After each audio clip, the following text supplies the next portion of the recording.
नमस्कार दोस्तों, स्वागत है आप सभी का प्रीलिम्स मंत्रा में। आज की डेट है 26 मई 2023। आज मुख्य मुद्दे हमारे साथ रहने वाले हैं, जिसमें से एक को हम कंबाइन करके एक साथ पढ़ेंगे। मतलब दो आर्टिकल हैं, उनको एक साथ कंबाइन करके पढ़ेंगे तो टोटल रह जाएंगे आपके 6।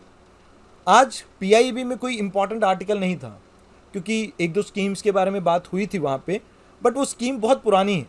यूपीएससी इतनी पुरानी स्कीम्स के बारे में बहुत रेयर ही क्वेश्चन पूछता है, तो इस वजह से मैंने उन आर्टिकल को यहाँ पे इंक्लूड नहीं किया है। आप कमेंट बॉक्स में बताना, अगर आपको चाहिए तो अगली बारी से मैं उन्हें इंक्लूड कर दूंगा। आइए शुरुआत करते हैं आज के डिस्कशन की। पहला आर्टिकल है बीमा विस्तार के बारे में। अब बीमा विस्तार क्या है? देखिए, नाम से ही पता लग रहा है, विस्तार का मतलब होता है स्प्रेड और बीमा का मतलब है इंश्योरेंस।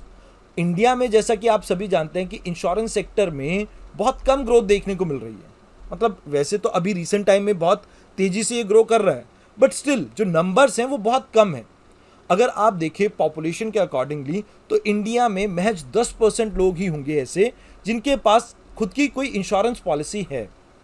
तो इसी प्रॉब्लम को दूर करना चाहती है गवर्नमेंट। अब ये प्रॉब्लम क्यों है?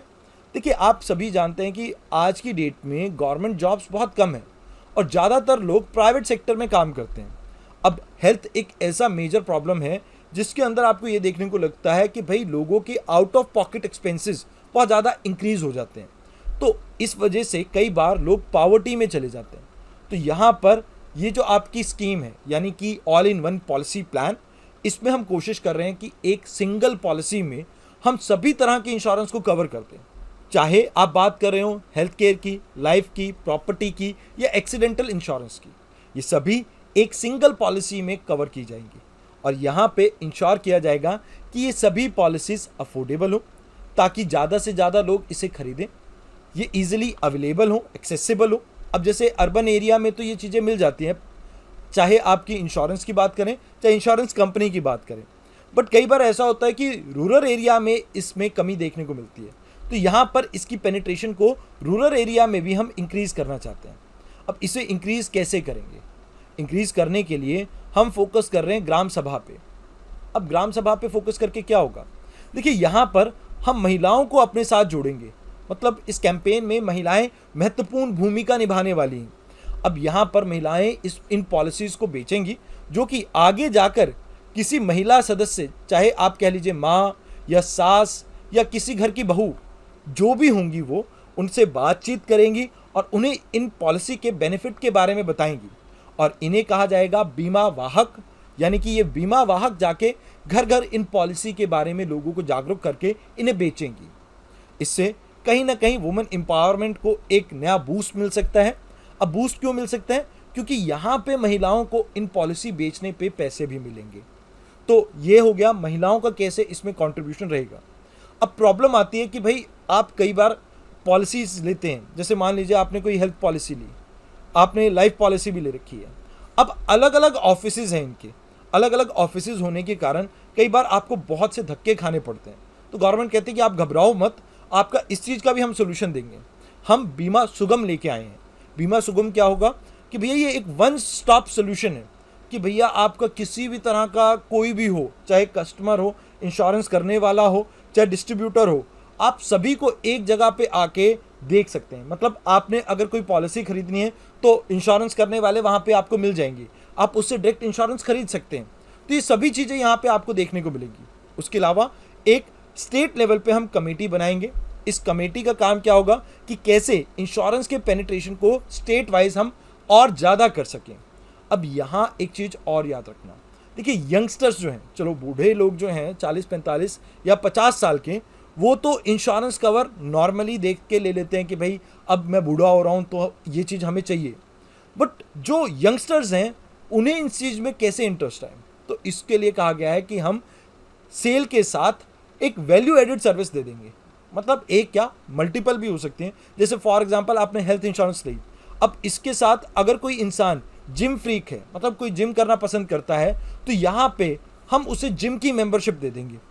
चाहे 1 महीने की दें, 2 महीने की दें, वो डिपेंड करता है कंपनी टू कंपनी। बट इसके लिए हमें जो इंश्योरेंस एक्ट है उसके अंदर बदलाव लाने पड़ेंगे। तो जो आपका IRDA है ये कहता है कि इसके अंदर हम वक्त रहते कुछ तब्दीली लेके आएंगे। इसके अलावा बैंक्स को ये परमिशन दी गई है कि आप पेमेंट को ऑटो डेबिट कर सकते हैं। मतलब जो प्रीमियम है वो आप खुद से काट सकते हैं। अब बात हुई है इंश्योरेंस की, तो हम IRDA के बारे में कैसे ना पढ़ें, तो यहाँ पे आपको कुछ चीज़ें बता देता हूँ। ये IRDA इसकी फुल फॉर्म है insurance regulatory and development authority, जो कि आपके 1999 के एक्ट के अंडर बनी है। अब यहाँ पर ये एक एक्ट के थ्रू बनी है 1999 के, तो ये एक स्टैट्यूटरी बॉडी हो गई है। इसका काम क्या है, ये सुपरवाइज करती है, रेगुलेट करती है इंश्योरेंस सेक्टर को। इसका ऑब्जेक्टिव ये है कि ये प्रोटेक्ट करती है जो भी इंश्योरेंस करवाने वाले हैं उन सब के इंटरेस्ट को, मतलब जो भी आपके पॉलिसी होल्डर हैं उनके साथ कंपनी धोखाधड़ी ना करे, उनके क्लेम्स को जानबूझ के रिजेक्ट ना कर दे, इस चीज़ को यहाँ पे IRDA कंट्रोल करता है। इसके अलावा यहाँ पे आपको पता होना चाहिए कि इसका हेडक्वार्टर कहाँ पे है। हेडक्वार्टर है हैदराबाद में। इसके मेंबर्स की बात की जाए तो टोटल आपके 10 मेंबर रहते हैं। 10 में से 5 आपके फुल टाइम मेंबर हैं, एक आपके चेयरमैन हो जाते हैं, और बाकी जो बचे 4 हैं वो पार्ट टाइम मेंबर हैं जो गवर्नमेंट खुद से अपॉइंट करती है। अब यहाँ पे आपको पता लग गया कि इसका काम क्या है। एक लास्ट चीज़ जो आपको इसके बारे में जाननी है कि कौन सी मिनिस्ट्री के अंडर ये आपका अथॉरिटी आती है, तो मिनिस्ट्री ऑफ फाइनेंस के अंडर ये आती है। तो ये इन्फॉर्मेशन आपको याद रखनी है, बिकॉज IRDA के बारे में आपको क्वेश्चन आ सकता है। नेक्स्ट इंपॉर्टेंट चीज़ जो आपको याद रखनी है, दैट इज CBI के डायरेक्टर को अभी अपॉइंट किया गया है। तो यहाँ पे कौन अपॉइंट करता है, कैसे अपॉइंटमेंट होती है, इसके बारे में आपको पता होना चाहिए। किसे अपॉइंट किया गया है, तो आपको याद रखना है परवीन सूद, जो कि अभी कर्नाटका गवर्नमेंट में, या आप कह सकते हैं कर्नाटका स्टेट में DGP हैं। अब CBI के बारे में आपको 2-3 चीज़ें पता होनी चाहिए। पहला, संतनम कमेटी एक थी 1962 से 64 के बीच में आई थी, जो ये बात करती है प्रिवेंशन ऑफ करप्शन के बारे में। इस कमेटी के रिकमेंडेशन पे आपकी CBI की फॉर्मेशन हुई थी। तो मतलब 1963 में आपकी ऑर्गेनाइजेशन बनी थी। अब इसको बनाने के लिए एक रेजोल्यूशन पास किया गया था होम मिनिस्ट्री के द्वारा। अब साथ के साथ आपको ये याद रखना है कि आज की डेट में किसके कंट्रोल के अंडर आता है, तो एडमिनिस्ट्रेटिव कंट्रोल है यहाँ पे डिपार्टमेंट ऑफ पर्सनल का इसके ऊपर। बट वैसे अगर हम बात करें तो ये एक नॉन स्टैट्यूटरी ऑर्गेनाइजेशन है, जो कि Delhi special police establishment act के अंडर बनी है, जो कि 1946 का है। अब एक चीज़ आपको याद रखनी है, कई बार आप देखते हैं कि कुछ केसेस में आपकी CBI पार्टिसिपेट करती है, वो किस बेसिस पे करती है। तो यहाँ पे आपको समझना होगा, जैसे कोई बहुत बड़ा केस है, जैसे चाहे मर्डर केस हो या कोई ऐसा रेप केस हो या कुछ भी, कोई भी केस हो जो बहुत बड़ी एक नेशनल न्यूज़ बन चुकी है, उनको जनरली CBI को सौंप दिया जाता है, जहाँ पर आप कोई जघन्य अपराध देखते हैं ऐसे केसेस को। दूसरी चीज़ आपको याद रखनी है कि जो करप्शन के मैटर हैं, इनको भी आपकी CBI ही हैंडल करती है। बट इन मैटर्स में CVC यानी सेंट्रल विजिलेंस कमीशन इसको कहीं ना कहीं सुपरवाइज करती है। और बाकी कुछ करप्शन के मुद्दों में आप देखेंगे लोकपाल को भी ये असिस्ट करते हैं। अब देखिए, ये तो आपको सभी फंक्शन पता लग गए हैं। अब इसके बाद आपको पता होना चाहिए कि भाई इसकी अपॉइंटमेंट कैसे होती है, मतलब जो डायरेक्टर हैं इन्हें अपॉइंट कौन करता है। तो यहाँ लोकपाल और लोकायुक्त एक्ट जो 2013 में आया था, इसके कारण अमेंडमेंट की गई थी DSPE एक्ट में, यानी Delhi special police establishment act में। अब इसके तहत ये कहा जाता है कि भाई सेंट्रल गवर्नमेंट इन्हें अपॉइंट करेगी, और इनको अपॉइंट करने के लिए एक 3 मेंबर की सिलेक्शन कमेटी होगी, जिसमें प्रधानमंत्री आएंगे, चीफ जस्टिस ऑफ इंडिया आएंगे एंड लीडर ऑफ ऑपोजिशन आएंगे। अब यहाँ पे आपको समझना होगा कि जो आपके चीफ इलेक्शन कमिश्नर हैं, उनको अपॉइंट करने के लिए भी ये सेम पैनल है। इसके अलावा 2 साल का टेन्योर रहता है अकॉर्डिंग टू CVC एक्ट 2003 के। बट अभी रिसेंटली एक ऑर्डिनेंस आया था 2021 में, जिसके तहत अब इनके टेन्योर को, यानी CBI डायरेक्टर के जो टेन्योर है, इसको 5 साल तक एक्सटेंड कर सकती है सेंट्रल गवर्नमेंट। तो यहाँ आपको इसके बारे में यही जानना था इंपॉर्टेंट। आइए अब देखते हैं अगले आर्टिकल को। अगला आर्टिकल है 2 more चीता कैब्स डाई इन एट कुनो नेशनल पार्क। अब यहाँ पे आपको समझना होगा कि इनकी मौत का कारण क्या है। अब यहाँ ये 2 आर्टिकल हैं, इन दोनों को हम मर्ज करके एक साथ पढ़ेंगे। देखिए, अब ये 2 चीता के बच्चे मरे हैं, जो इसकी वजह से एक गवर्नमेंट ने नई कमेटी बनाई है, जिसे हेड करेंगे राजेश गोपाल। और यहाँ पर इस कमेटी का नाम पड़ गया राजेश गोपाल कमेटी, जो कि ओवरसी करेगी चीता प्रोजेक्ट को, मतलब कैसे किस तरह से इसे इम्प्लीमेंट किया जा रहा है, ये सभी बारीकियां ये कमेटी आपकी देखेगी। इसके अलावा आपको अब ये पता होना चाहिए कि क्या कारण है जिसकी वजह से चीता के बच्चे मरे हैं। पहली चीज़, इंडिया में अभी इनको पर्याप्त न्यूट्रिशन नहीं मिल पा रहा है। ऐसा नहीं है कि मतलब हम इसे न्यूट्रिशन नहीं दे पा रहे हैं। दरअसल बात यह है कि एक नए इन्वायरमेंट में जाके हर एक जानवर की, चाहे हम इंसान की भी बात करें, हर एक की साइकोलॉजी और जो बिहेवियर है उसमें चेंज आता है।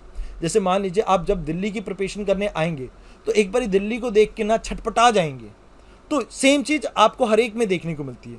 तो यहाँ पर इस बौखलाहट के कारण भी आपको देखने को मिलता है कि ये पर्याप्त मात्रा में न्यूट्रिशन नहीं ले पा रहे हैं। अब पर्याप्त मात्रा में न्यूट्रिशन ना मिल पाने की वजह से इन बच्चों की मृत्यु हो जाती है। अभी अगर हम बात करें तो एक और बात आपको याद रखनी है कि रीसेंट टाइम में जो हीट वेव है, यानी क्लाइमेट चेंज के कारण जो गर्मी है वो बहुत ज़्यादा बढ़ गई है।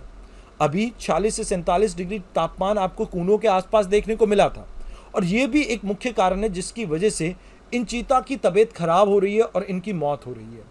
इसके अलावा एक बात ये भी है, बहुत से साइंटिस्ट ने इस बात को अप्रूव किया है कि भाई जो बिग कैट्स हैं इसमें सबसे कमज़ोर होता है आपका चीता, जिसमें हाई मोर्टेलिटी रेट रहता है, और इस वजह से भी ये बच्चों की मृत्यु हो रही है।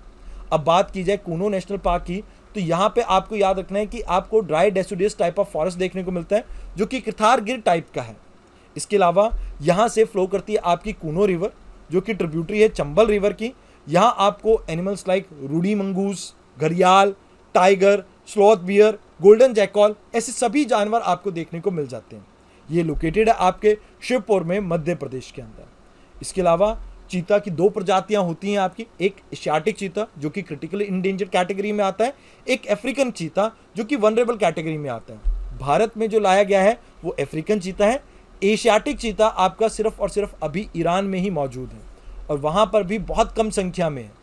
पहले भारत एक समय के लिए इन ईरानियन चीता को लाना चाहता था, मतलब जो एशिया के चीता हैं उन्हें ही भारत में लाना चाहता था, बट यूएसए ने एक बार सैंक्शन लगा दिए थे ईरान पे, उसके बाद से ये डील पुख्ता नहीं हो पाई। अब यहाँ पे इस आर्टिकल में आपको इतना ही जानना था। आइए अब बात करते हैं अगले आर्टिकल की। नेक्स्ट आर्टिकल इज अबाउट, अभी रिसेंटली हमने ये एक रिपोर्ट पढ़ी जहाँ पर यह बताया जा रहा है कि भारत के अंदर दूध की शॉर्टेज चल रही है।